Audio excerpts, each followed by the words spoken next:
News Gujarati ગુજરાતની પળે પળની ખબર ધરાવતી ગુજરાતી ન્યૂઝ ચેનલ છે।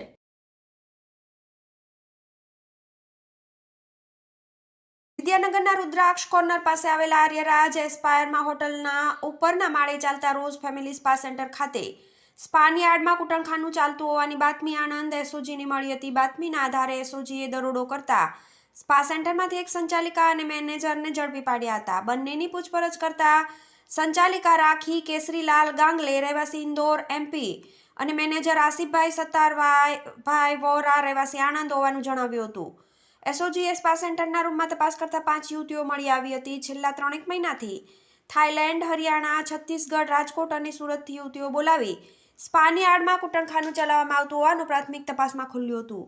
મહિલા સંચાલિકા અને મેનેજર દ્વારા યુવતીઓને સ્પા સેન્ટરમાં રહેવા અને જમવાની સગવડ આપવામાં આવતી હતી। પ્રત્યેક ગ્રાહક દીઠ ₹1000 વસૂલવામાં આવતા હતા, જ્યારે જે તે યુવતીઓના ગ્રાહક પાસે જે ડીલ થાય તે પ્રમાણે નાણાં ચૂકવવામાં આવતા હોવાનું ખુલ્યું હતું।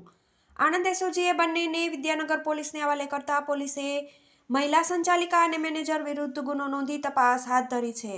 વિદ્યાનગરમાં રોઝ ફેમિલી સ્પાની યાર્ડમાં ચાલતું કૂટણખાનું ઝડપાયું। રુદ્રાક્ષ કોર્નર નજીકના કોમ્પ્લેક્સમાં એસઓજીનો દરોડો। થાઈલેન્ડ, હરિયાણા, છત્તીસગઢ, રાજકોટ, સુરતથી યુવતીઓ બોલાવી 3 માસથી કૂટણખાનું ચલાવતા હતા। વિદ્યાનગરના આર્યરાજ એસ્પાયરમાં ઉપરના માળે સ્પાની યાર્ડમાં ચાલતા કૂટણખાના પર આણંદ એસઓજીએ મંગળવારે સાંજે દરોડો કરી મહિલા સંચાલિકા અને મેનેજરને ઝડપી પાડ્યા હતા।